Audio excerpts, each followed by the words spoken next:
Esta noche no vamos a hablar ni de Cleopatra ni de Mesalina, porque esas dos ya tuvieron su propia película en este canal, y si todavía no la viste, corre a buscarla después de este video, que te va a quitar las ganas de invitar reinas a cenar. Hoy toca otra historia igual de escandalosa, pero con un toque más sangriento, la de la reina de Asiria, Semíramis, la mujer que convirtió el poder en un espectáculo, donde la cama era contrato, la guerra era circo y el incesto, un rumor de pasillo. Antes de arrancar, ya sabes el ritual. Deja tu like, suscríbete al canal y escribe en los comentarios desde qué ciudad nos estás mirando y qué hora es allá.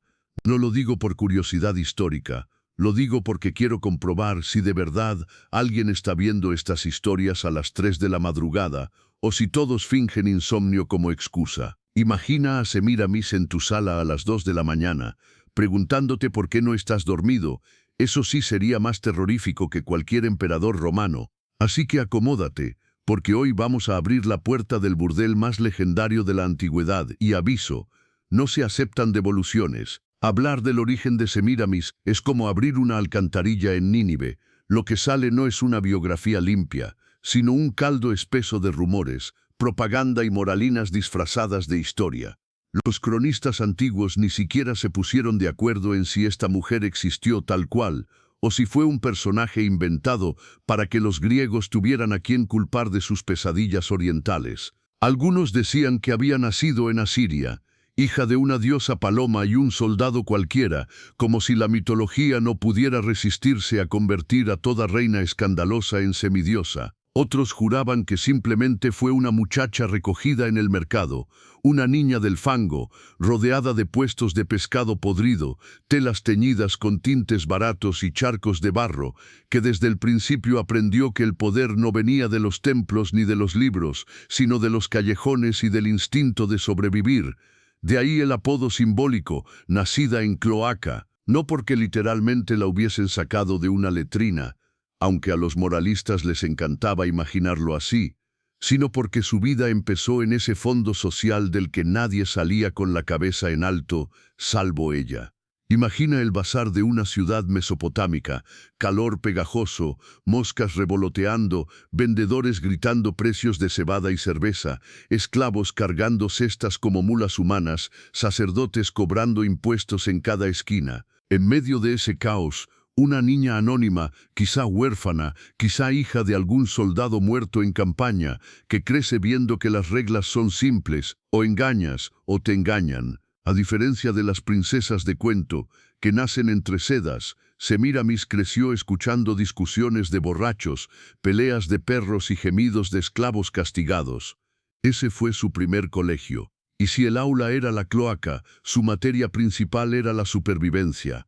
La infancia de Semíramis no se escribió en tablillas de arcilla, sino en el fango de los espectáculos más sórdidos de Asiria, porque mientras los hijos de nobles aprendían a leer los signos cuneiformes en las escuelas de los templos, ella aprendía a sobrevivir en el ruido del circo y en los callejones donde las fieras olían a sangre y las prostitutas ofrecían su cuerpo como si fuera pan. En las arenas no siempre rugían los leones, aunque los había, traídos como trofeos de caza real, pero sí bueyes cebados hasta volverse salvajes, perros amaestrados para despedazar convictos y peleas de gladiadores improvisados que eran poco más que esclavos armados con palos. El hipódromo, más que un lugar de deporte, era un hervidero de violencia.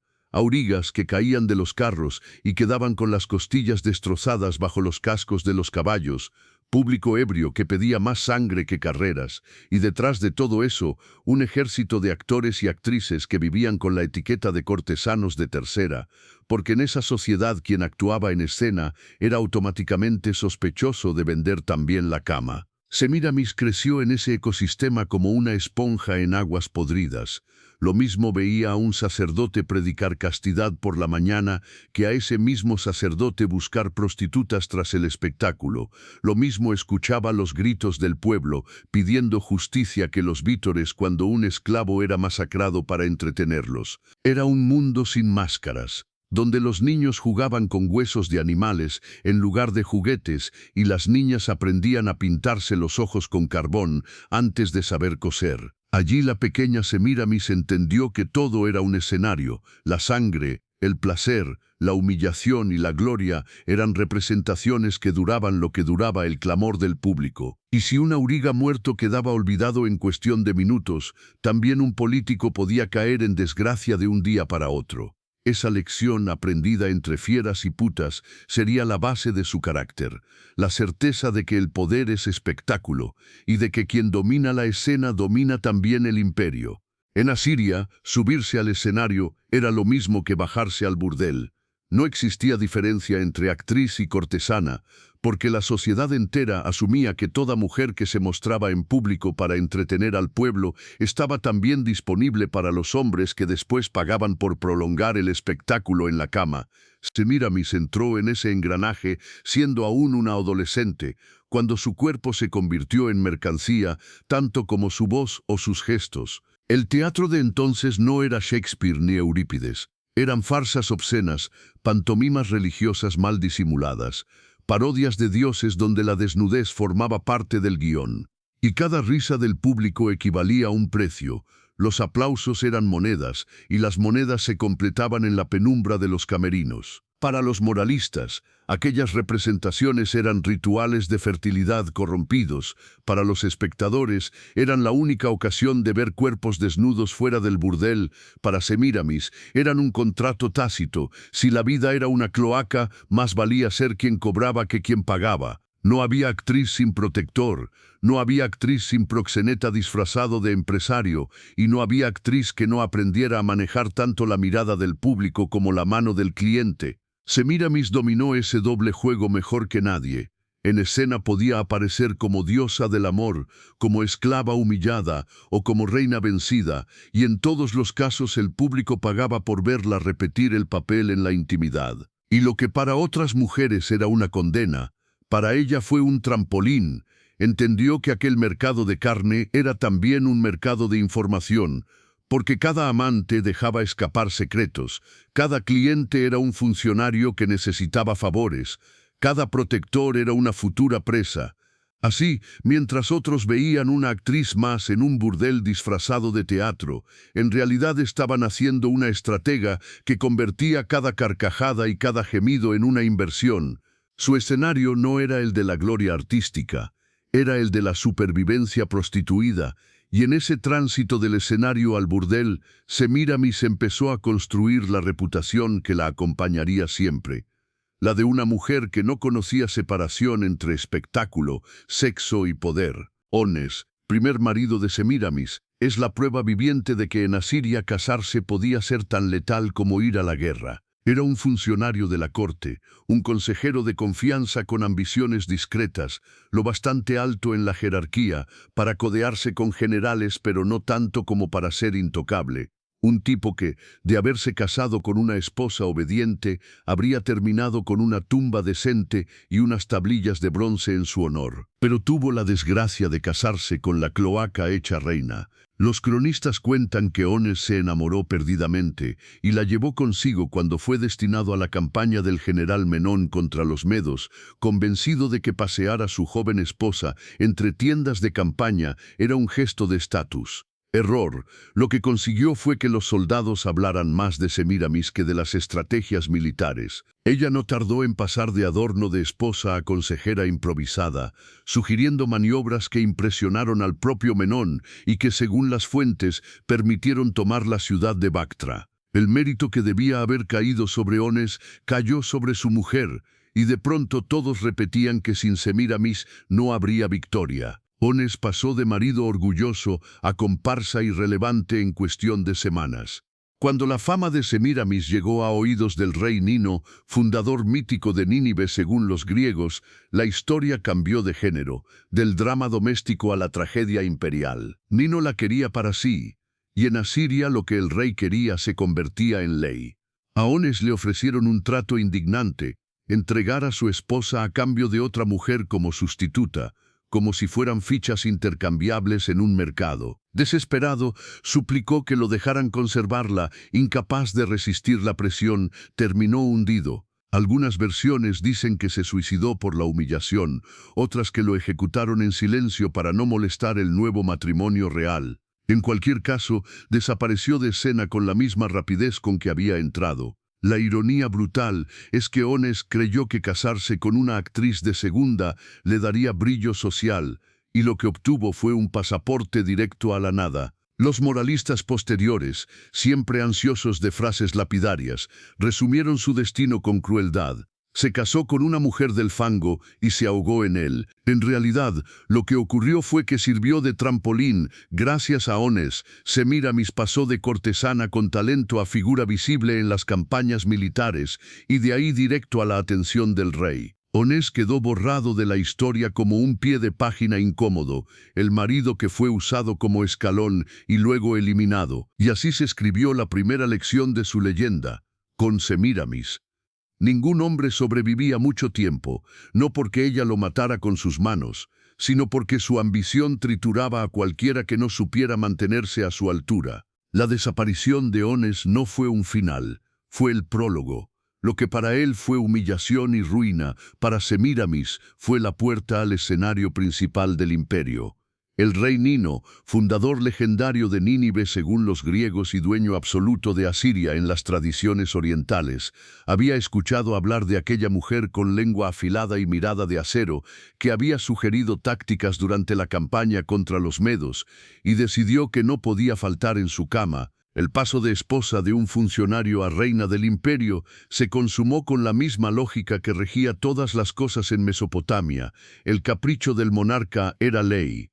Para los cronistas, este salto fue la confirmación de que Semíramis entendía mejor que nadie que el poder se ejercía más eficazmente en el dormitorio que en el campo de batalla.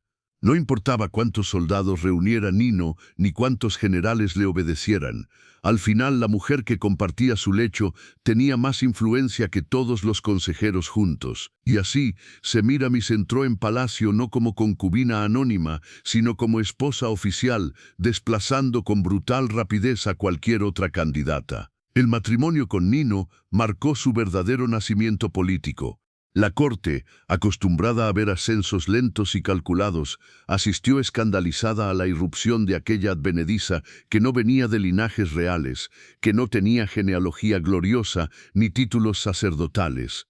Una mujer salida del teatro y del burdel estaba ahora en el trono, y los nobles, que creían que la sangre azul se heredaba, descubrieron que también podía comprarse con sexo. Los moralistas posteriores, incapaces de aceptar que una plebeya se convirtiera en reina, escribieron páginas enteras describiendo el matrimonio como un burdel coronado. Lo cierto es que Nino estaba fascinado por ella, y la fascinación de un rey se traducía en decretos, honores, riquezas y acceso ilimitado a los resortes del poder. Semíramis, lejos de limitarse a disfrutar del lujo, entendió enseguida que aquel matrimonio era un contrato de trabajo.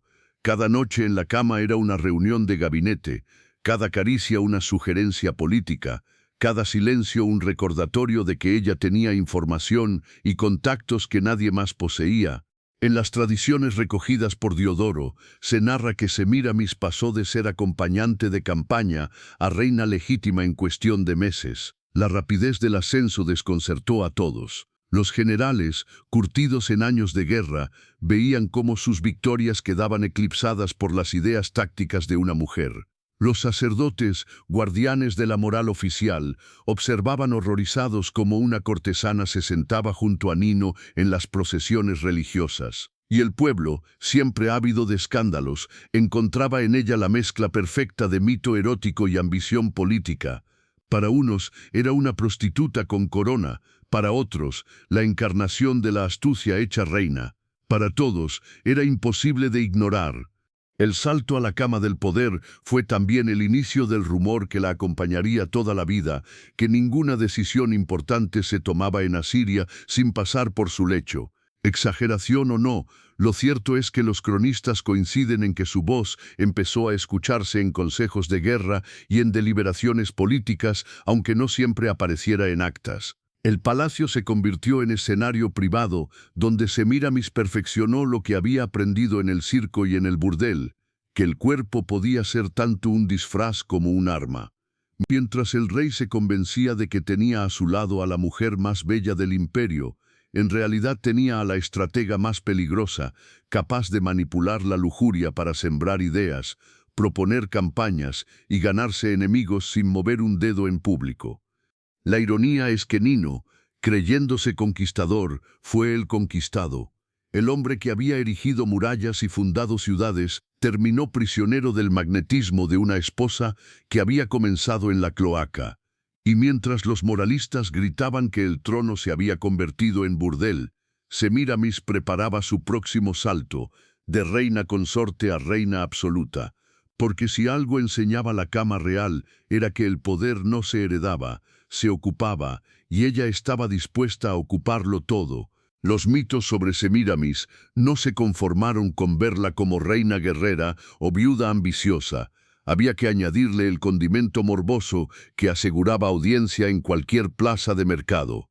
Así nació la leyenda del banquete rojo, un ritual tan escandaloso como sangriento, donde la cama era trampa y la mesa cadalso. Según los relatos que circularon siglos después, la reina no se conformaba con gobernar ejércitos, también coleccionaba hombres como quien colecciona copas de vino. Los atraía con promesas de placer, los agotaba en una noche interminable y al amanecer los esperaba la cuchilla, a unos los castraban, a otros los estrangulaban y a algunos simplemente los hacían desaparecer en el río. Era el relato perfecto para quienes necesitaban un monstruo femenino, una mujer que no solo desafiaba la moral tradicional, sino que además usaba la lujuria como carnicería. Las crónicas medievales repetían esta escena con delectación, como advertencia a los hombres: cuidado con las mujeres que no conocen límite, porque detrás del lecho viene la tumba. Y de paso, convirtieron a Semíramis en el molde de todas las reinas perversas que vendrían después. Mesalina en Roma, Cleopatra en Egipto, Catalina en Rusia. Todas heredaban, en cierto modo, el eco del banquete rojo de Nínive. Históricamente, no hay tablilla ni inscripción que confirme semejante ritual. Lo más probable es que se tratara de propaganda. La forma más sencilla de destruir la memoria de una mujer poderosa era pintarla como una devoradora de hombres. Pero el mito funcionaba, y funcionaba bien. Tanto que en la literatura renacentista la frase «pasar una noche con Semíramis» se convirtió en sinónimo de condena segura. En la cultura popular, ella dejó de ser la constructora de murallas o la conquistadora de India para convertirse en la reina de la cama sangrienta.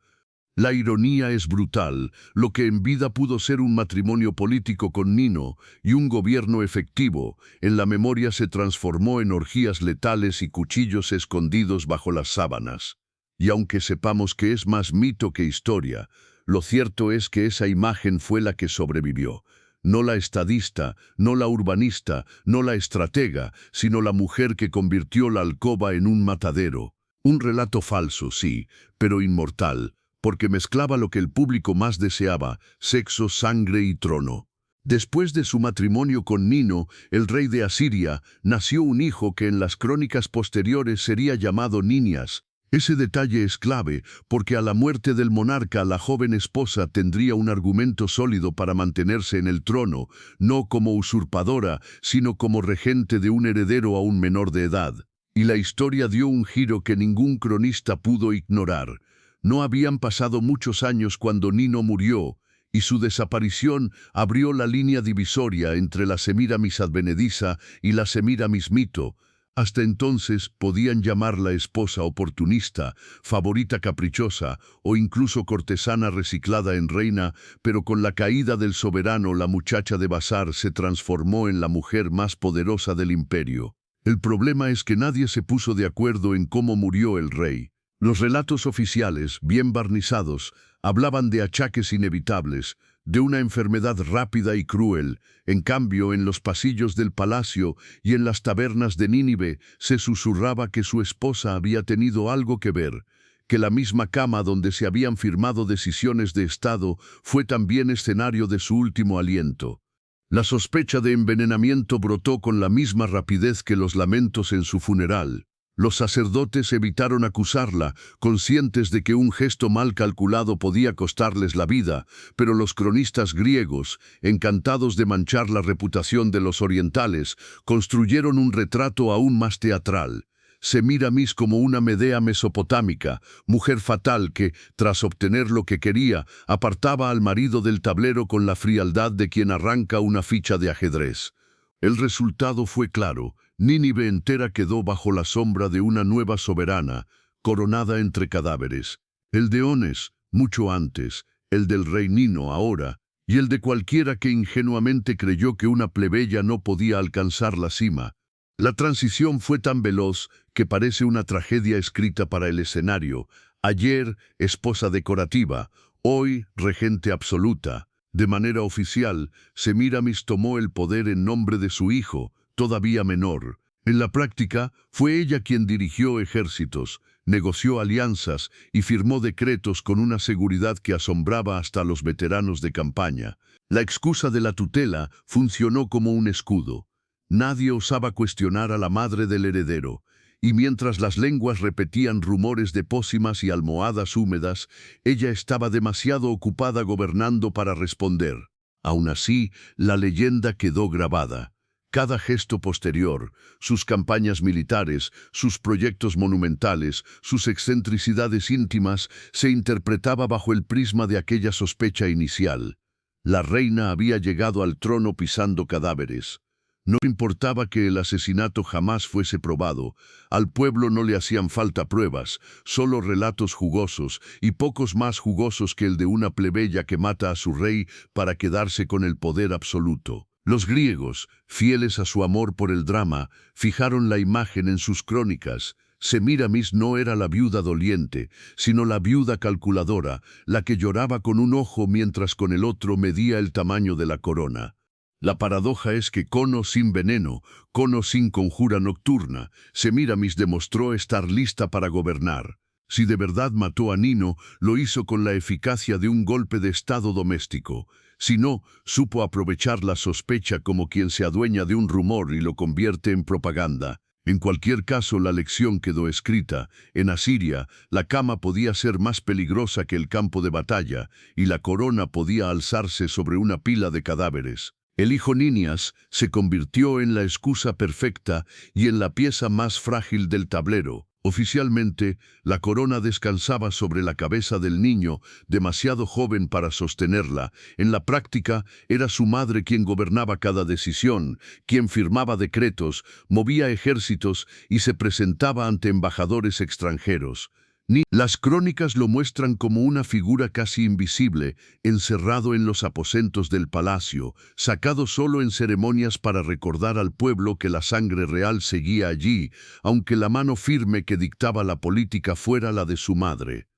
Los cortesanos murmuraban que el niño crecía más rodeado de nodrizas y tutores que de la propia reina, que rara vez se detenía a ejercer de madre. Pero eso no significaba descuido. Semiramis entendía que Ninias era su carta de legitimidad y que mantenerlo vivo, protegido y bajo control era esencial para sostener su reinado. Demasiado débil para imponerse por sí mismo, demasiado joven para rebelarse, el príncipe era al mismo tiempo un amuleto y una cadena. Sin él, su madre sería acusada de usurpación. Con él, podía presentarse como la guardiana de la dinastía. Los enemigos externos lo comprendieron enseguida. Cada alianza diplomática, cada pacto con reinos vecinos, llevaba implícita la pregunta, ¿gobierna el niño o la madre? Y Semiramis no tardó en responder con hechos. Los embajadores la veían en la sala del trono, dictando condiciones como si hubiera nacido con la corona, mientras el heredero se mantenía en un segundo plano, apenas un adorno viviente. Su regencia no fue la de una viuda tímida que administra hasta la mayoría de edad de su hijo, sino la de una soberana absoluta que utilizaba la minoría del príncipe como tapadera para desplegar todo su poder. Las fuentes griegas, siempre dispuestas a ridiculizar, decían que Ninias fue criado como una sombra y que creció sin aprender nada de la política porque su madre no lo necesitaba. Ella era suficiente. Para unos, el muchacho era víctima de un secuestro suave, para otros, simplemente un niño privilegiado que nunca conoció más vida que la del palacio. Pero todos coincidían en que, en esos años, Asiria fue gobernada por Semiramis en cuerpo y alma, mientras el hijo se mantenía en la retaguardia como un rehén de lujo. El detalle más revelador es que en las inscripciones oficiales de la época, esas tablillas que sobrevivieron en ruinas y archivos, aparece el nombre del rey Ninias, pero siempre acompañado de las órdenes y disposiciones firmadas por la reina. El heredero daba la fachada de continuidad dinástica, pero quien empuñaba la pluma y el sello era Semíramis. Era un teatro de legitimidad, y ella sabía representar el papel a la perfección. El pueblo veía al príncipe en procesiones, coronado con flores, mientras las tropas recibían órdenes directas de su madre. Los sacerdotes invocaban el nombre del niño en los rituales, mientras los impuestos se recaudaban bajo los decretos de la reina. Así, los primeros años del reinado de Ninias fueron, en realidad, los años de oro de Semíramis como regente. Ella consolidó su poder sin necesidad de proclamarlo oficialmente, usando al hijo como pantalla, mientras se convertía en el verdadero motor del imperio. Y aunque las crónicas posteriores lo resumieran con malicia, diciendo que Ninias fue poco más que un prisionero en su propio trono, lo cierto es que esa figura infantil funcionó como la llave que abrió a Semíramis las puertas de un reinado que, sin él, habría sido tachado de usurpación pura y simple. Cuando los cronistas hablan de la reina Semíramis tomando las riendas del ejército asirio y marchando hacia Egipto, lo hacen con un tono de fascinación y sospecha a la vez, porque en su época una mujer que se ponía armadura y daba órdenes militares era tan escandalosa como si hoy un papa católico apareciera en TikTok bailando reggaetón. Hasta entonces, las reinas podían rezar, podían parir herederos y podían llorar en los funerales, pero dirigir tropas, eso era asunto de hombres.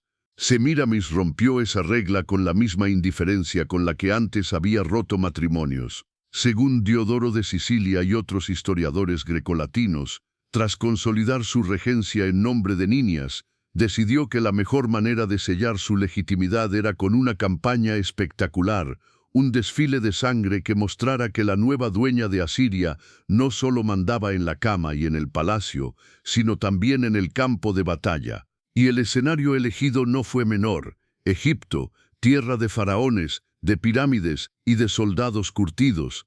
Las crónicas antiguas dicen que el pretexto fue político. Egipto había tensado las alianzas comerciales y mostraba demasiada independencia frente al poder asirio. Pero detrás de las excusas diplomáticas había un detalle clave. Para Semíramis, conquistar Egipto no solo significaba aumentar territorios, significaba ponerse en la vitrina del mundo conocido. Si dominaba al país de los faraones, nadie podría dudar que la mujer que había llegado desde la cloaca hasta el trono tenía también el poder de derramar ríos de sangre en nombre de la gloria imperial. Y así se armó el espectáculo. Las fuentes describen cómo reunió un ejército colosal, mezclando veteranos curtidos en las guerras de su marido con nuevos reclutas, y al frente, en vez de un general barbudo, apareció ella, Semíramis, con casco brillante y coraza ajustada, convertida en lo que los griegos después llamarían una virago, una mujer que jugaba a ser hombre y que, para escándalo de todos, lo hacía mejor que muchos hombres. El relato de la campaña egipcia está adornado con exageraciones típicas: columnas interminables de soldados, elefantes de guerra cruzando desiertos, barcos improvisados navegando por el Nilo. Probablemente la mitad sea propaganda, pero lo que importa es el efecto. Los cronistas dejan claro que la reina se mostró como un comandante capaz de inspirar terror y obediencia. No era simplemente la regente que mandaba a través de generales, estaba físicamente en la campaña, revisando líneas, supervisando castigos, repartiendo botines. El mensaje era inequívoco.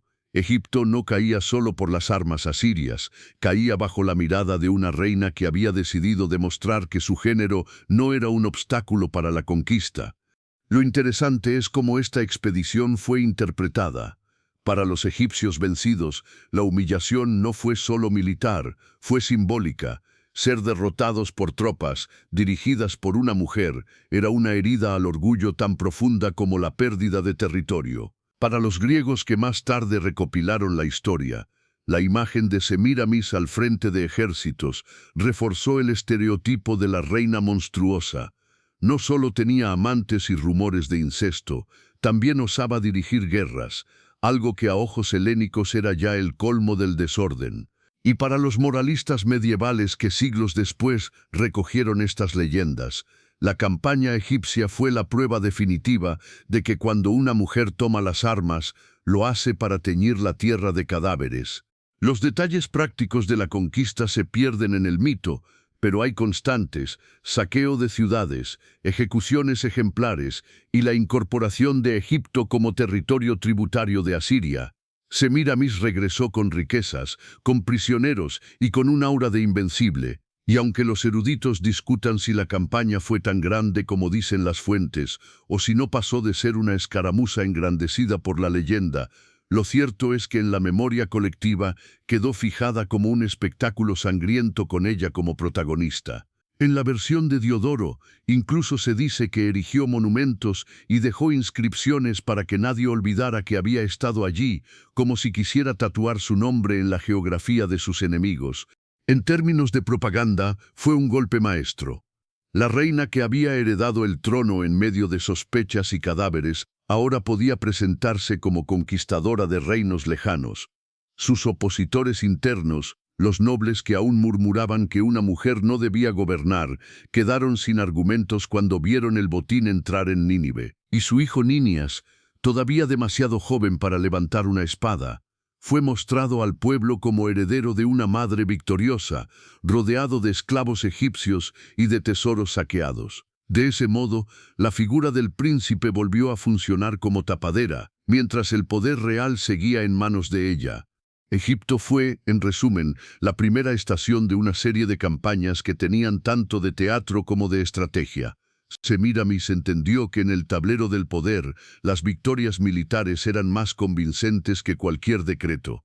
Y con cada ciudad arrasada, con cada tributo arrancado, se iba consolidando la imagen de la mujer general, una rareza en la antigüedad que dejaba claro que Asiria no estaba gobernada por una regente pasajera, sino por una soberana capaz de escribir su nombre con sangre en el mapa. Si la conquista de Egipto fue el aperitivo, lo que vino después fue el banquete de carne cruda. Los cronistas cuentan que Semíramis no se conformó con humillar a los faraones. Su apetito de poder era como una horda en marcha, y su siguiente objetivo fueron Media y Persia, tierras ásperas, montañosas y pobladas por guerreros que no se rendían ni aunque les cayera el cielo encima. Allí donde los desiertos se mezclaban con mesetas interminables, la reina decidió demostrar que el ejército asirio no era una fuerza disciplinada de desfile, sino una plaga bíblica. Avanzaba como una nube de langostas, arrasando todo lo que encontraba a su paso. Las fuentes, sobre todo Diodoro de Sicilia, describen su marcha como si fuera un apocalipsis: aldeas quemadas, campos de cultivo arrasados, poblaciones reducidas a esclavitud. La horda de Semíramis no negociaba, simplemente pasaba, y el que se interponía era borrado del mapa. La campaña en Media y Persia tuvo un componente doble. Por un lado, asegurar el control de las rutas comerciales que atravesaban esas tierras. Por otro, enviar un mensaje claro a todos los vecinos: la nueva soberana de Asiria no era una regente tímida, era una tormenta con corona. Y para que no quedaran dudas, ella misma encabezaba la expedición, montada en carro o caballo según la ocasión, rodeada de guardias armados hasta los dientes, y detrás el rugido de miles de soldados. Los cronistas griegos, tan inclinados al teatro, describen el avance como una especie de procesión militar interminable: columnas de infantería, caballería que levantaba polvo como si fuera humo de incendio, elefantes traídos de campañas anteriores, catapultas rodando por caminos improvisados. La logística era brutal y el efecto psicológico aún mayor. Las ciudades medianas y persas sabían que resistir era equivalente a suicidarse, así que muchas optaban por abrir sus puertas de par en par, esperando que la horda se contentara con saquear en vez de exterminar. Pero Semíramis no era misericordiosa. Su estrategia se basaba en la espectacularidad del terror. Allí donde alguien intentaba resistir, la represión era tan exagerada que servía de advertencia para el siguiente. Casas incendiadas con familias dentro, soldados colgados en las murallas como espantapájaros humanos, templos saqueados con la frialdad de quien arranca páginas de un libro. La reina entendía que la conquista no era solo cuestión de espadas, sino de teatro macabro. Cada atrocidad multiplicaba su fama, y cuanto más corrían los rumores, menos tenía que gastar fuerzas en batallas reales. Lo que distingue esta campaña de otras es cómo los cronistas insistieron en la figura de Semíramis como mujer de hierro en un mundo de hombres. En Media, según Diodoro, la recibieron con una mezcla de horror y fascinación. Nadie había visto a una reina que no se quedara en palacio esperando noticias, sino que dormía en tiendas de campaña, inspeccionaba fortificaciones y ordenaba ejecuciones al amanecer. En Persia, la cosa fue aún más extrema. Los relatos hablan de enfrentamientos sangrientos, de ciudades reducidas a cenizas, de caravanas enteras de prisioneros que eran enviados de regreso a Nínive como trofeos vivientes. La propaganda funcionaba como un eco. En cada mercado del Oriente, el nombre de Semíramis ya no significaba solo reina escandalosa, sino horda en marcha. La ironía es que a ojos griegos, esta expansión sirvió para cimentar la imagen de una Cleopatra del terror antes de Cleopatra. Mientras los egipcios construían mitos de faraones divinos, los persas se quedaron con el recuerdo de una reina extranjera que entraba en sus tierras como una peste organizada. Y los moralistas posteriores usaron esos relatos como munición. Si alguna vez se necesitaba un ejemplo de por qué las mujeres no debían gobernar, ahí estaba Semíramis, convertida en un huracán que teñía de sangre cualquier mapa. Desde el punto de vista estratégico, las campañas en Media y Persia aseguraron el control asirio sobre corredores vitales, aumentaron el flujo de tributos y consolidaron la fama de Semíramis como una conquistadora sin escrúpulos. Desde el punto de vista narrativo, sirvieron para reforzar su mito. No era simplemente la viuda sospechosa de haber envenenado a Nino, era ahora la emperatriz guerrera que marchaba con sus tropas y que convertía el este en un espectáculo de cadáveres. Para los soldados rasos, ser parte de esa horda debía ser una mezcla de orgullo y terror. Orgullo porque servían bajo una reina que parecía invencible y terror porque sabían que la disciplina se imponía a latigazos y que desertar significaba la muerte más lenta posible. Para los pueblos conquistados, la visión era aún más aterradora. No estaban siendo vencidos por un ejército cualquiera, estaban siendo devorados por una máquina cuyo rostro visible era una mujer que no sonreía, que no mostraba clemencia y que parecía disfrutar del teatro sangriento tanto como de las victorias. Cuando regresó a Nínive tras estas campañas, el efecto político fue inmediato. Los nobles dejaron de murmurar, el pueblo la aclamó como invencible, y sus enemigos entendieron que el trono asirio estaba protegido por algo más temible que 1000 espadas, la voluntad de una soberana que había hecho de la guerra un espectáculo de exterminio. La megalomanía de Semíramis alcanzó su punto más alto cuando decidió que conquistar Media y Persia no era suficiente, que el mapa del mundo no podía terminar en montañas áridas ni en desiertos interminables. No, la reina quería lo imposible, llegar a la India, ese lugar que los griegos siglos más tarde llamarían el fin del mundo y donde Alejandro se dejaría la piel. Pero Semíramis lo intentó primero, y en falda, como apuntaban maliciosamente sus detractores, porque nada daba más morbo a los cronistas que imaginar a una mujer jugando a ser general en tierras donde hasta los hombres se quebraban. Lo cierto es que el plan era tan descabellado como teatral: atravesar miles de kilómetros de territorio hostil, llevar un ejército gigantesco a través de desiertos sin agua y montañas imposibles, todo para poner un pie en la India y demostrar que no había horizonte que se le resistiera. Diodoro de Sicilia, siempre encantado con la sangre ajena, cuenta que la expedición fue una mezcla de desfile triunfal y suicidio colectivo. Semíramis reunió lo que quedaba de las tropas tras sus campañas en Media y Persia, reclutó más hombres por la fuerza, cargó las caravanas de suministros y se lanzó al vacío geográfico con la misma fe con la que otros se tiran de un acantilado esperando volar. El ejército se describía como interminable: infantería, caballería, elefantes robados a los persas, ingenieros con máquinas de asedio, cocineros, prostitutas, esclavos, animales de carga. Era más una ciudad ambulante que una fuerza de guerra. La propaganda lo presentaba como la gran marcha de una diosa. En la práctica, era un desastre logístico en cámara lenta. Los desiertos que separaban a Siria de la India eran la verdadera muralla. El sol abrasaba las columnas hasta convertirlas en hornos andantes. Las caravanas se hundían en la arena y el agua escaseaba hasta el punto de que se bebía la sangre de los animales muertos. Cada jornada era una lotería macabra. Algunos caían de insolación, otros de hambre, otros simplemente desaparecían entre las dunas, y aún así Semíramis seguía al frente, exigiendo que nadie retrocediera. Su imagen como reina guerrera se multiplicaba, montada en un carro, cubierta con armadura brillante, insultando a los desertores y ordenando ejecuciones públicas para mantener la disciplina. El avance era más un acto de fe que una estrategia militar. Según los relatos griegos, cuando finalmente llegaron a los bordes de la India, no encontraron templos dorados ni ciudades de cuento, sino un enemigo que jugaba en otra liga, reyes indios con ejércitos de elefantes entrenados, selvas imposibles de atravesar y lluvias torrenciales que reducían cualquier máquina de guerra a chatarra mojada. La expedición, que había comenzado como una procesión divina, se convirtió en una carnicería. Los elefantes indios cargaron contra las tropas asirias y las destrozaron como si fueran muñecos. La selva tragó columnas enteras.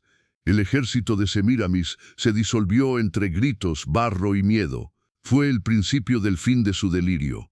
La retirada fue caótica, más aún que la marcha de ida.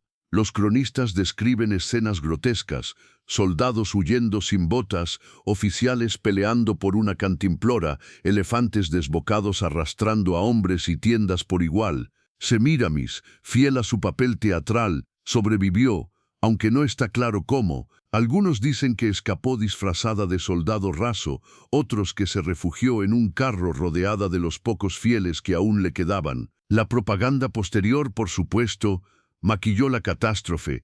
Se habló de una retirada estratégica, de victorias parciales, de un enemigo demasiado numeroso. Pero el eco real fue otro. Semíramis había querido ser Alejandro siglos antes de Alejandro, y lo único que consiguió fue un baño de sangre y ridículo a partes iguales. Sin embargo, incluso en el fracaso, la leyenda creció. Los griegos, que no podían resistirse a un buen chisme oriental, contaban la historia con un tono entre burla y fascinación. Una mujer que había osado intentar lo que ningún hombre había logrado todavía, y que se había estrellado contra el muro de la India. La comparaban con un Ícaro en falda, voló demasiado alto y terminó con las alas chamuscadas, pero el intento quedó inscrito en la memoria. Para el pueblo asirio, la versión oficial fue distinta. La reina había demostrado valentía incomparable y había regresado viva de un infierno donde cualquiera habría perecido. La verdad, como siempre, quedó sepultada entre cadáveres y propaganda. Lo irónico es que, siglos después, cuando Alejandro Magno marchó hacia el mismo objetivo, la sombra de Semíramis aún flotaba en los relatos. Era como si su fracaso hubiera sido el prólogo sangriento de otra epopeya. La diferencia fue que a Alejandro lo pintaron como héroe y a Semíramis como loca megalómana. El mismo camino, distinto juicio, porque una cosa era un rey que arriesgaba su ejército y otra, una mujer que osaba hacer lo mismo. Así terminó el delirio de India, una expedición que empezó como espectáculo de poder y acabó como un aviso brutal de los límites de la ambición. Para algunos fue la prueba de que Semíramis no era invencible, para otros el recordatorio de que incluso en la derrota ella sabía cómo convertir la catástrofe en mito. Si hasta las campañas militares podían sonar a fábula, lo que terminó de fijar a Semíramis en la memoria colectiva fueron las piedras. La reina sabía que un ejército vuelve con cicatrices, pero una muralla se queda siglos mirando a quien la construyó. Así nació la imagen de la gran arquitecta de Asiria, la mujer que se dedicó a levantar ciudades como si fueran trofeos de piedra y ladrillo. Los cronistas griegos y babilonios la convirtieron en autora de todo lo que oliera a grandioso. Si Nínive tenía murallas kilométricas, eran de Semíramis. Si Babilonia lucía jardines imposibles, eran de Semíramis. Si alguien veía una puerta monumental o un canal bien diseñado, se decía que ahí había metido mano la reina de las leyendas. En realidad, lo que ocurre es más simple. Los griegos no sabían bien de qué rey venía cada obra mesopotámica y, para simplificar, decidieron adjudicárselo todo a la misma mujer. Así nació la arquitecta compulsiva, la que construía como otros beben vino. Nínive, capital de los asirios, fue su primer escaparate. Según Diodoro, ella misma ordenó ampliar las murallas hasta hacerlas tan gruesas que por encima podían pasar carros en doble fila. Exageración, seguramente, pero la exageración se convirtió en propaganda. Una reina que podía encerrar a toda una ciudad en un anillo de ladrillos cosidos parecía invencible. Y no solo murallas. Los cronistas decían que construyó palacios, plazas, templos y hasta acueductos que rivalizaban con los de Roma siglos antes de que Roma existiera. La ironía es que muchas de esas obras ya existían o se atribuyen a reyes como Sennacherib. Pero la tradición prefería la versión escandalosa, una cortesana convertida en arquitecta imperial. Lo más célebre fueron los jardines colgantes, aunque aquí la confusión es máxima. Los griegos juraban que los había mandado construir Semíramis para imitar las montañas de su infancia y contentar su nostalgia, pero la arqueología moderna los vincula más bien con Nabucodonosor II, muchos siglos después. Aún así, la historia caló. Cada vez que se hablaba de maravillas del mundo, su nombre aparecía detrás de los jardines, como si hubiese sido capaz de transformar el desierto en vergel solo para lucirse. Y no faltaron los detalles obscenos. Decían que hacía fuentes y estanques para bañarse desnuda con sus amantes, que los muros estaban adornados con frescos de conquistas y escenas eróticas, como si la arquitectura misma fuese un teatro de sus excesos. La función política de tanta obra era obvia. Cada ladrillo era un argumento contra quienes la llamaban plebeya o prostituta. ¿Dudas de mi legitimidad? Mira las murallas. ¿Te ríes de mi origen de cloaca? Pisa los jardines. ¿Te molesta que gobierne en nombre de un hijo niño? Pasa por mis puertas monumentales y entiende que quien puede construir un imperio en ladrillo puede sostenerlo en carne y decreto. En Bizancio, siglos después, llamarían a esto propaganda de mármol. En Asiria fue propaganda de adobe. Los relatos exageraban, pero la estrategia era real. Semíramis supo que gobernar no era solo ganar batallas ni acostarse con el rey, era dejar huellas que sobrevivieran a su cuerpo. De ahí que los cronistas la pinten no solo como reina, sino como demiurga de ciudades. Y en esa exageración se esconde un mensaje brutal, que la mujer que había nacido en cloaca consiguió reescribir el paisaje urbano entero, de modo que la ciudad misma se convirtiera en su biografía. Al final, entre amantes degollados y guerras perdidas, lo que quedó fueron las murallas, los palacios y los jardines, testigos mudos de que el escándalo también puede hacerse de ladrillo y que la arquitectura, cuando la maneja una reina con hambre de poder, es la forma más sólida de callar bocas. Si las murallas y los palacios servían para blindar su imagen, los cronistas hostiles hicieron lo contrario. Convirtieron a Semíramis en el monstruo sexual por excelencia de la antigüedad. A falta de archivos administrativos, lo que circulaba en Grecia y en Roma eran caricaturas envenenadas, que dormía con regimientos enteros de soldados en una sola noche, que exigía a los amantes proezas imposibles y que cuando el cuerpo masculino ya no respondía, lo mandaba a ejecutar como quien tira un mueble roto. El insulto favorito de los moralistas era pintarla como la reina puta, un epíteto que sonaba menos a descripción que a campaña de propaganda, porque en la lógica de los cronistas patriarcales no bastaba con llamarla tirana o asesina, había que deslegitimarla desde la cama, reducir cada decreto a un orgasmo y cada conquista a una orgía. Así funcionaba la retórica del escándalo, borrar sus decisiones políticas y cubrirlas de fluidos imaginarios. Heródoto, más sobrio, la menciona apenas de paso, pero autores posteriores como Ctesias o Diodoro se dieron un festín, adornando el mito con anécdotas que habrían ruborizado hasta a los sofistas más cínicos. La pintaban como una mujer que no conocía límites, mitad diosa de la fertilidad, mitad sucubo, cuya energía sexual solo podía explicarse como maldición divina. Los romanos, siempre ansiosos de encontrar ejemplos para sus sermones sobre la decadencia oriental, recogieron esos rumores y la metieron en la misma jaula simbólica que a Cleopatra, Mesalina o cualquier mujer que hubiera osado gobernar. El guión era siempre el mismo, mujer poderosa, ninfómana, y cuanto más grande era la leyenda de sus conquistas militares o arquitectónicas, más obscenas se volvían las fantasías sobre su vida privada. En la Edad Media los cronistas cristianos la usaron como advertencia moral.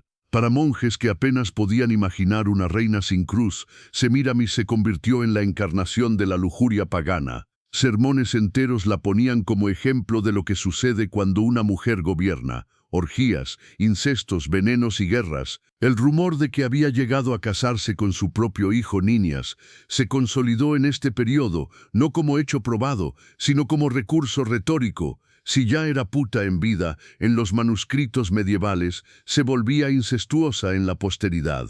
El resultado fue devastador para su memoria. La misma mujer a la que atribuían murallas ciclópeas o campañas hasta la India era recordada como si su principal afición hubiese sido devorar amantes y multiplicar perversiones.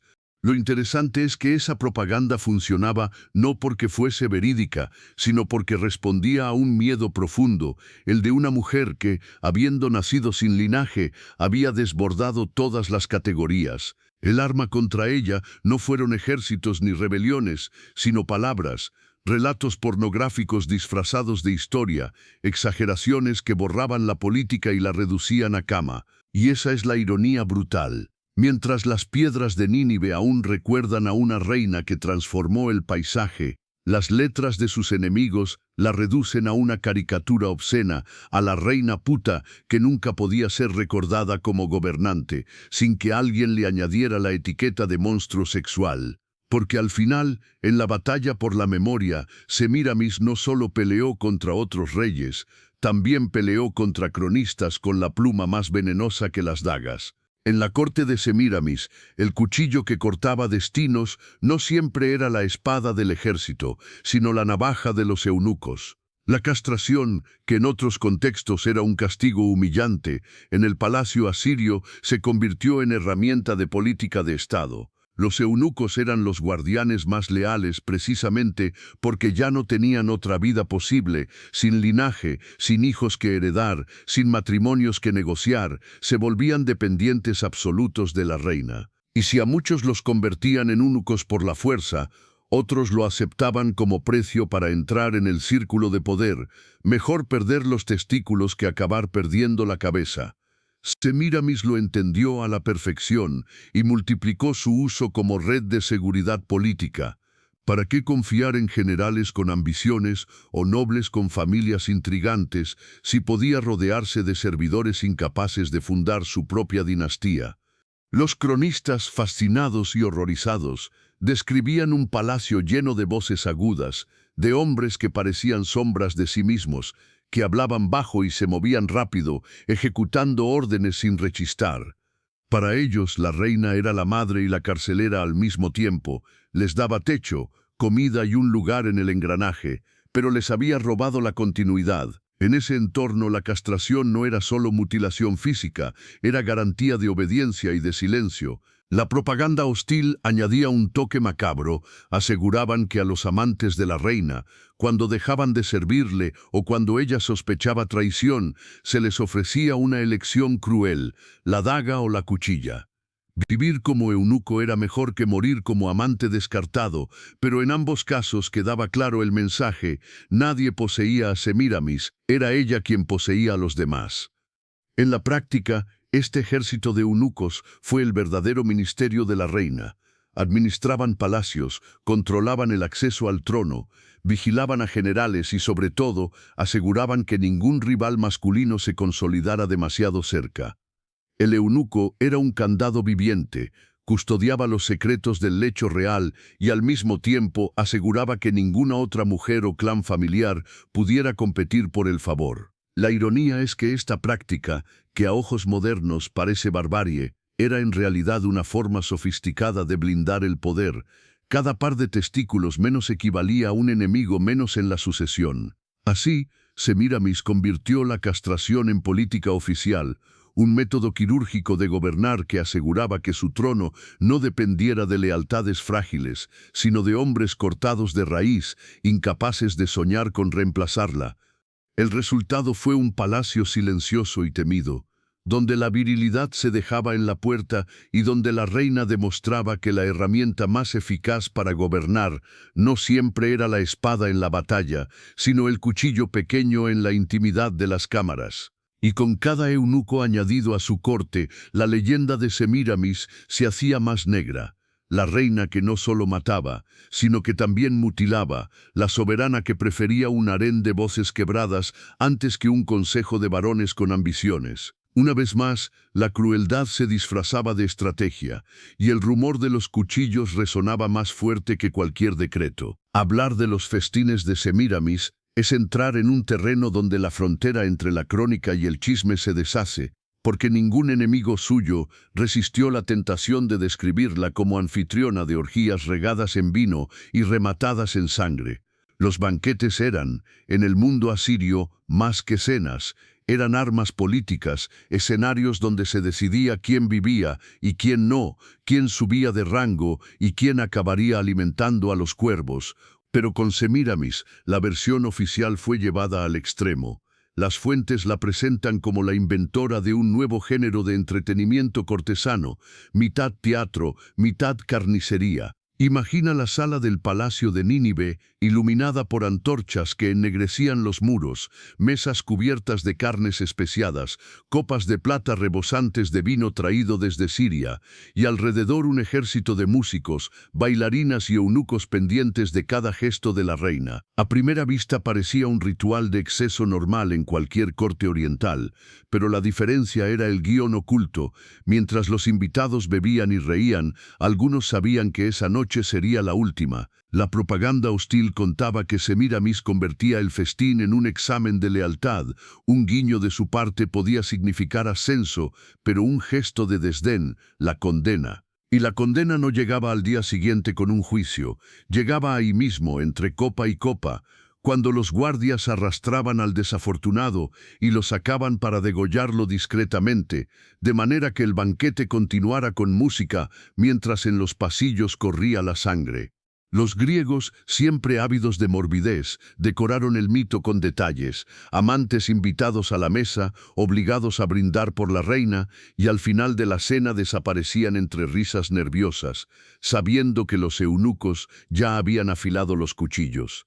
En algunas versiones, el postre era macabro, la noticia de que fulano no volvería a salir del palacio. Así nació la imagen de Semíramis como la reina de los banquetes sangrientos, en la que el sexo, la comida y la muerte formaban un triángulo inseparable. La lógica política era clara: un invitado aterrorizado es un invitado obediente. Y pocas cosas sembraban más miedo que aceptar una copa de vino en la mesa de una soberana que, según los rumores, decidía entre trago y trago quién iba a ser castrado, quién degollado y quién mantenido como juguete por unas noches más. La historiografía hostil la pintó como una mezcla de Mesalina y Drácula en versión asiria, exagerando cada gesto hasta convertirlo en espectáculo. ¿Había orgías en palacio?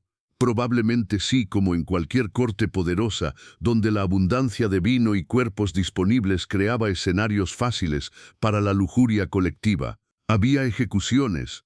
También porque los reyes de Asiria eran conocidos por no andar con sutilezas cuando se trataba de eliminar rivales. Lo que hicieron los cronistas fue fusionar ambas realidades, la orgía con la masacre, el placer con la sangre, para forjar un mito indeleble. Y así se transmitió la idea de que Semíramis invitaba a sus enemigos y amantes al mismo tiempo, los hacía gozar y beber hasta el límite, y luego ordenaba que se los llevaran, como si su cama y su mesa fueran trampas mortales que nadie lograba abandonar indemne. El efecto propagandístico era brutal. La corte entera vivía en estado de paranoia, porque ningún festín era seguro, comer demasiado, hablar de más, mirar a la reina con exceso de confianza o de sospecha. Todo podía ser interpretado como desafío, y aunque no tengamos pruebas arqueológicas de que cada banquete terminaba en una masacre, lo importante es cómo se fijó la imagen. Semíramis como la anfitriona que servía carne asada y al mismo tiempo cocinaba intrigas, que ofrecía vino dulce pero lo mezclaba con el sabor metálico del miedo. De ahí nacieron títulos como La mujer que no conocía saciedad y La anfitriona del terror, apodos que sobrevivieron siglos porque resumían una verdad incómoda, que el poder absoluto se alimenta del miedo absoluto, y qué mejor manera de demostrarlo que sonriendo mientras la música cubría los gritos de alguien que se desangraba en los pasillos. Lo grotesco es que esta imagen funcionaba también como advertencia moral en la literatura posterior. Para los griegos y romanos, Semíramis encarnaba la fusión fatal de placer y crueldad. Para los cronistas medievales, era la prueba de que el exceso femenino llevaba al caos. Para los modernos, un material inagotable para novelas y óperas. Y todo por esos banquetes en los que, según los relatos, el vino servía para disolver el miedo y la sangre para sellar la reputación. Lo que fuera rutina en cualquier palacio de Oriente Próximo, festejar, exhibir poder, eliminar rivales, en su caso se transformó en mito universal. Los banquetes de sangre y vino, de la reina que convirtió la mesa en patíbulo y la orgía en sentencia de muerte. Si algo tenían claro los cronistas que hablaron de Semíramis, es que una plebeya convertida en reina necesitaba más que ejército y veneno para justificar su lugar en el trono, necesitaba dioses. Y en Oriente, cuando faltaban genealogías limpias, se fabricaban mitologías sucias. Así nació la idea de que Semíramis no era solo la mujer que se había abierto paso entre cadáveres, sino la encarnación viva de la diosa Istar, la gran patrona del sexo y la guerra, señora de la fertilidad y del derramamiento de sangre, capaz de regalar vida con un beso y de segar cabezas con la misma facilidad. Para los mesopotámicos, asociar a un gobernante con un dios no era novedad. Lo novedoso era que en este caso, la diosa elegida era la más ambivalente, la más peligrosa, la que exigía carne en la cama y carne en el campo de batalla. Y así, en los rumores, Semíramis firmaba un contrato con los dioses en cada acto de placer. Acostarse con ella no era solo una transacción carnal, era un ritual que renovaba el pacto entre el poder humano y lo divino. Los sacerdotes de los templos, enemigos cuando les convenía y aliados cuando el oro llegaba a sus altares, explotaron la asociación. Si los reyes anteriores se presentaban como escogidos de Asur, Semíramis fue presentada como manifestación de Istar. Eso convertía cada una de sus orgías en algo más que libertinaje, era liturgia. Según los mitógrafos griegos, los banquetes donde la reina probaba la resistencia de sus amantes eran traducidos como ritos de consagración, una parodia religiosa donde el sexo era el altar y los cuerpos, los sacrificios. Y aunque es obvio que mucho de esto era exageración hostil, el mensaje quedó fijado. Semíramis no solo dominaba con espada y veneno, sino con un aura sagrada que hacía temblar a sus súbditos. Porque ¿cómo oponerse a una reina que era, en esencia, el rostro humano de una diosa que devoraba amantes y pueblos por igual? El mito encajaba perfectamente en la narrativa de sus enemigos. Si la reina era Istar, entonces su insaciabilidad sexual no era vicio, era mandato divino, sus guerras interminables no eran capricho, eran deber religioso, y sus excesos no eran simples caprichos de mujer, sino ofrendas rituales que mantenían el favor de los dioses. Los cronistas cristianos de siglos posteriores no tardaron en retorcer el relato, la convirtieron en el ejemplo máximo de idolatría obscena, la prostituta sagrada que corrompía pueblos enteros bajo el disfraz de devoción. Y en esa lectura nació el mito de que su propia cama era un santuario. Acostarse con Semíramis era como acostarse con Istar, un privilegio que costaba caro y que rara vez dejaba sobrevivientes. El detalle más jugoso para los moralistas era la idea de que ella misma creyó en su divinidad, que caminaba entre los templos convencida de ser la diosa en carne, aceptando ofrendas, escuchando rezos, imponiendo sacrificios. Que su imagen se alzara en estelas junto a la de Ishtar reforzaba el rumor, aunque en realidad todo monarca mesopotámico utilizaba la iconografía divina para legitimarse. Pero en su caso, la fusión era más peligrosa. Una reina que había llegado desde la cloaca podía justificarse como hija de la diosa Paloma y como encarnación de la diosa del deseo y la guerra. Nadie podía discutirle el trono sin discutir a la propia deidad, y eso, en una sociedad supersticiosa hasta la médula, era dinamita.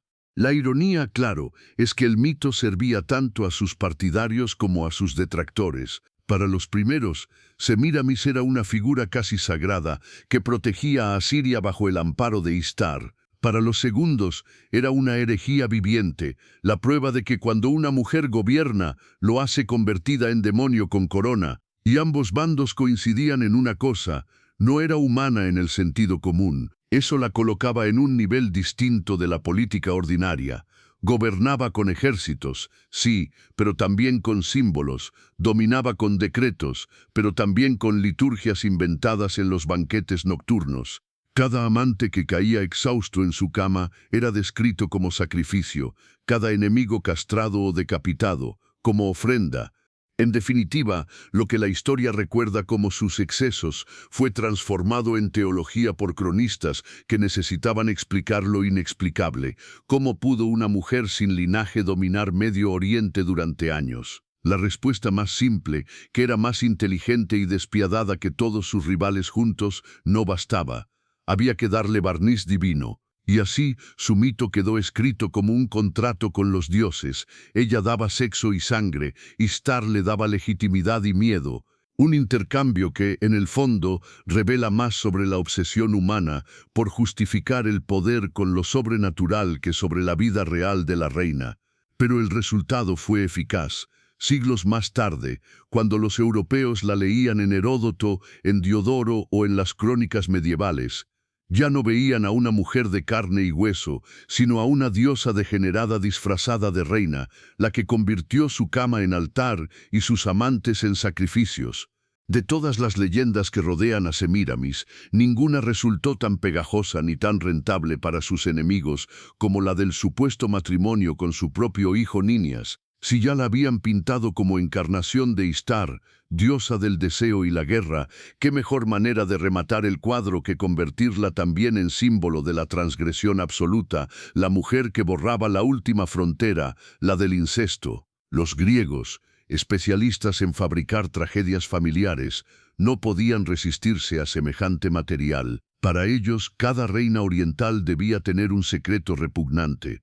Y en el caso de Semíramis, la versión más escandalosa fue que, al quedar viuda de Nino y asumir la regencia de su hijo, no se conformó con ser madre tutora, sino que dio un salto al papel de esposa. No hay una sola prueba histórica seria de que eso ocurriera, pero bastó con que un par de cronistas lo insinuaran para que la imaginación colectiva lo adoptara como dogma.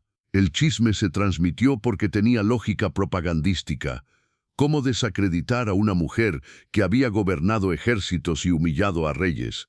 Fácil, presentarla como monstruo doméstico, incapaz de respetar ni la cama de su propio hijo. Heródoto no la menciona en esos términos, pero Ctesias y sobre todo Diodoro de Sicilia ayudaron a propagar el retrato de la reina como amante de su hijo, transformando lo que en la práctica fue un reinado largo como regente en una caricatura digna de teatro morboso. La Edad Media recogió la semilla y la cultivó con entusiasmo. Para los cronistas cristianos, Semíramis era la advertencia perfecta, la prostituta imperial que había pasado de cama en cama hasta terminar en la de su hijo, la evidencia de que la lujuria desbocada terminaba en el caos más abyecto. Así, sermones, manuales de moral y crónicas medievales repitieron la historia una y otra vez, fijando la idea de que el trono de Asiria se había transformado en el escenario de una tragedia incestuosa. La ironía es que, en la propia Mesopotamia, la figura de la diosa Ishtar incluía ritos sexuales que los griegos y romanos no entendían y que resultaban escandalosos a ojos cristianos. Lo que para un asirio podía ser una metáfora de fertilidad, para un monje medieval era pura pornografía blasfema. Por eso la historia del matrimonio con niñas fue tan funcional, encajaba con la obsesión occidental por mostrar a Oriente como un espacio de excesos inmorales. Una reina que gobernaba como hombre debía ser castigada en el relato, y el castigo narrativo fue convertirla en madre incestuosa. Ninguna figura masculina contemporánea cargó con semejante rumor, solo ella, porque su sola existencia desafiaba el orden patriarcal. La fijación medieval con el tema fue tan intensa que, durante siglos, Semíramis se convirtió en ejemplo en manuales de predicadores. Junto a Eva, Dalila y Jezabel, Dante la coloca en el infierno en la primera vuelta del círculo de los lujuriosos, y su pecado señalado no es la guerra ni el asesinato, sino el incesto. El poeta florentino no tenía prueba alguna, pero sí tenía un público cristiano al que le encantaba ver a una reina poderosa convertida en monstruo carnal. Lo mismo ocurre con Boccaccio en su catálogo de mujeres famosas. Semíramis aparece como ejemplo de lujuria incestuosa, un personaje que debía servir de advertencia moral para esposas e hijas. La literatura consolidó así lo que nunca fue un hecho, pero sí una fantasía eficaz, la de la reina que confundía la maternidad con el matrimonio. Y lo más revelador es cómo esa acusación sirvió para simplificar su legado. En lugar de recordar sus campañas militares, sus construcciones o su reinado como regente, la memoria colectiva prefirió la anécdota tóxica. La mujer que había dominado a Siria se convirtió, en la imaginación de Europa, en la mujer que se acostó con su hijo, una reducción cómoda que borraba su astucia política y la transformaba en caricatura erótica. De paso, reforzaba un patrón. Toda mujer poderosa debía ser recordada no por su gobierno, sino por su cama. Cleopatra reducida a amante de César y Marco Antonio, Mesalina a ninfómana insaciable, Semíramis a madre incestuosa. Esa es la cadena de producción de la historiografía misógina. En definitiva, el rumor del incesto no habla tanto de lo que Semíramis hizo o dejó de hacer, sino del miedo que inspiraba. Era más fácil imaginarla como un monstruo sexual que aceptar la realidad incómoda que una mujer sin linaje divino ni aristocrático había gobernado como soberana absoluta.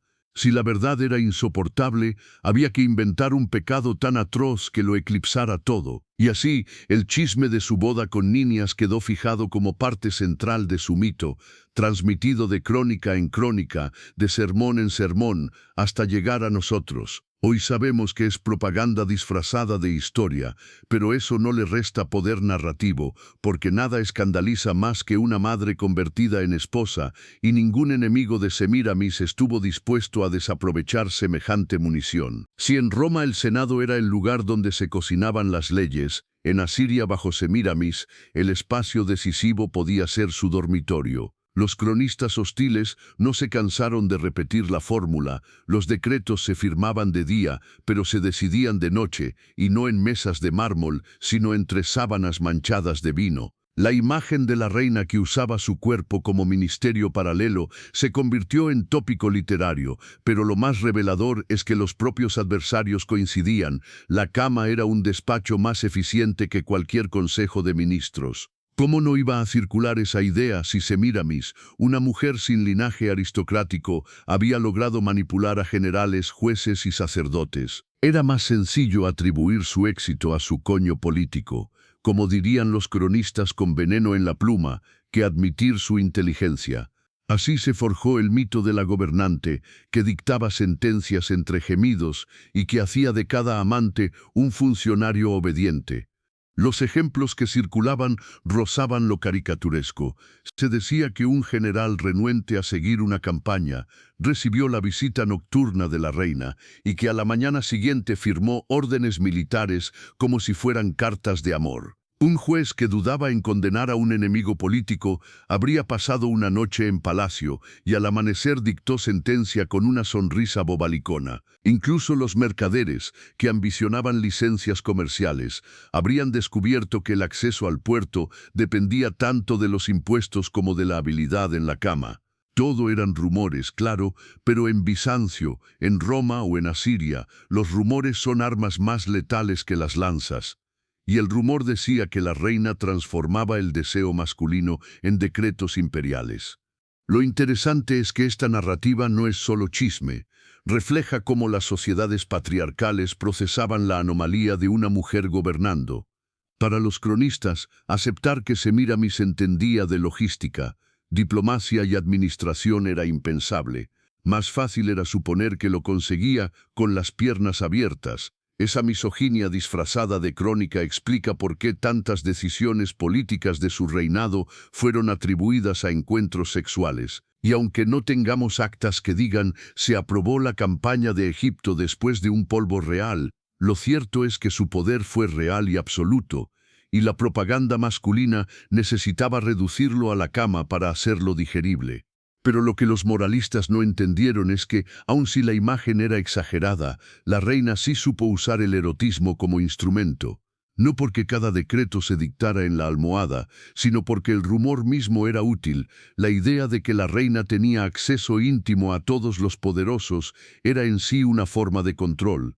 Un senador podía presumir de haber compartido su lecho, pero en el fondo quedaba marcado. Todos asumían que estaba atado a ella y que su voto, su lealtad o su silencio ya no eran libres. Era un chantaje tácito, un contrato invisible escrito con sudor y miedo.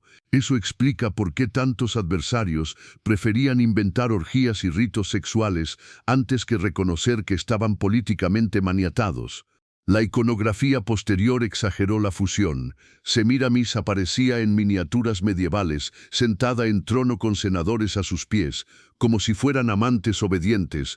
Los humanistas renacentistas la pintaban como ramera con corona, recordando que cada ley suya debía haber pasado por la cama. Y el eco llega hasta Dante, que la encierra en el infierno no por asesinar, no por invadir, sino por lujuria. Una reducción brutal. Todo su reinado traducido en el lenguaje de las sábanas. Al final, la frase sexo y política la misma cama resume más un prejuicio que un hecho. Pero como todo buen mito, contiene su dosis de verdad. Semíramis convirtió su intimidad en herramienta, usó la fascinación y el miedo que despertaba en los hombres para mantenerlos dóciles, y jugó con la frontera entre deseo y poder hasta que ambos se volvieron indistinguibles. En ese sentido, sus enemigos tenían razón sin quererlo. En su palacio, la cama sí era un ministerio, uno más eficaz que los concilios y más temido que los ejércitos. Y esa es la paradoja más incómoda, que siglos de historiadores la llamaran prostituta imperial, no borró su poder, lo multiplicó, porque cada insulto repetía la misma verdad, que ella gobernó, y ellos, entre gemidos o rumores, obedecieron. Si Semíramis fue una mujer de carne y hueso, o solo un fantasma inflado por los cronistas, ya casi da lo mismo. Lo importante es cómo la miraron quienes escribieron sobre ella. Y ahí empieza el verdadero circo. Los griegos la usaron como espejo deformado, los romanos como cliché reciclable y los medievales como sermón moralista. Cada época necesitó su monstruo femenino y todos encontraron en la reina asiria la materia prima perfecta. Para los griegos obsesionados con poner etiquetas a lo extranjero, Semíramis fue la segunda Medea, la bárbara que mezclaba placer y muerte, la madre convertida en amante, la esposa transformada en verdugo. Los relatos de Quetesias y Diodoro no la describen como estadista, sino como mujer fatal, un ser que devoraba hombres y reinaba gracias al sexo y la violencia. Su papel era servir de contraste. Frente a la polis griega con sus ciudadanos varones libres, ahí estaba la reina oriental que lo gobernaba todo con lujuria y veneno. En otras palabras, un monstruo literario para asustar a las audiencias helenas y reafirmar que lo griego era civilizado y lo oriental decadente. Roma heredó esa caricatura y la amplificó, como quien recicla un rumor jugoso para venderlo en serie. Los romanos ya tenían su catálogo de mujeres infames: Cleopatra, Mesalina, Agripina, pero la inclusión de Semíramis les dio una reina exótica con la que rellenar discursos sobre el Oriente corrupto. La convirtieron en la ninfómana con corona, la que coleccionaba amantes, organizaba banquetes sangrientos y se acostaba con su hijo por puro capricho. El detalle histórico importaba poco, lo importante era el cliché. Y así se volvió estereotipo.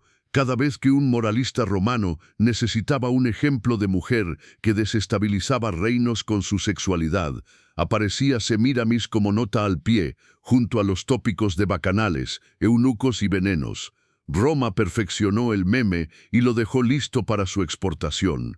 Cuando la Edad Media cristiana recogió esa herencia, ya tenía el guión completo: la reina oriental como símbolo de tiranía femenina, la encarnación de la lujuria que se disfraza de poder. Los cronistas medievales no se preocuparon en comprobar nada.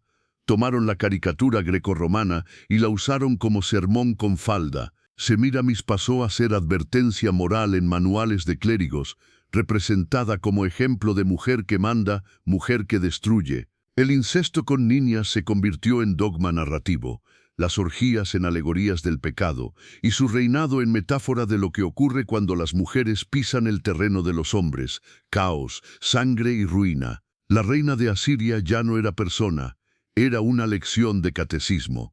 El broche lo puso Dante Alighieri, que en su Divina Comedia decidió dar a estas reinas de la carne su propio club privado en el infierno. En el círculo de los lujuriosos, Semíramis aparece en primera fila, justo al lado de Cleopatra, Helena de Troya y otras damas que, según la imaginación medieval, habían convertido la cama en catástrofe histórica. Un VIP del infierno, un salón exclusivo donde se castigaba no la guerra ni las masacres, sino el pecado más temido por el patriarcado, el deseo femenino.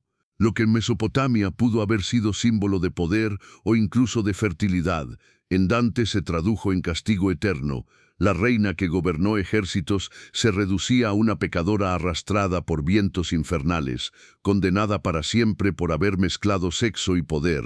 Así, de los bazares de Nínive a las bibliotecas de Florencia, Semíramis cambió de forma según el espejo que la reflejara. Para los griegos, la Medea asiria; para los romanos, la ninfómana con cetro; para los medievales, la ramera tiránica; para Dante, la huésped distinguida del infierno VIP. Y lo más irónico es que todas estas capas de propaganda dicen menos sobre ella que sobre quienes las inventaron, porque cada civilización necesitó proyectar en su figura el miedo eterno, que una mujer, desde lo más bajo, pudiera llegar a gobernar como los hombres y mejor que ellos. Semíramis no dejó tratados ni evangelios, tampoco dinastías que llevaran con orgullo su apellido. Lo que dejó fue un fantasma incómodo. Los reyes pasaron, las murallas cayeron, los templos se hicieron polvo, pero su nombre siguió rodando de boca en boca como un chisme eterno: esa reina que mezcló la cama con la corona. Y lo grotesco es que ahí radicó su victoria. Porque la historia, que suele enterrar a cientos de monarcas obedientes, prefirió conservar a la que escandalizaba. Semíramis se volvió inmortal no por su política ni por sus ejércitos, sino porque fue convertida en la advertencia favorita de todos los siglos: para los griegos, una Medea oriental; para los moralistas, una prostituta con cetro; para los artistas, un personaje demasiado jugoso para dejarlo en paz. Cada insulto fue un ladrillo más en su mito. Si alguna vez existió como mujer de carne y hueso, hoy da igual. Lo cierto es que logró lo que ningún rey mediocre consiguió: que 3000 años después sigamos diciendo su nombre con una mezcla de fascinación y miedo. Ese es su legado irónico: no reina, no santa, no puta, sino algo peor y más poderoso, un símbolo que nunca pudieron enterrar.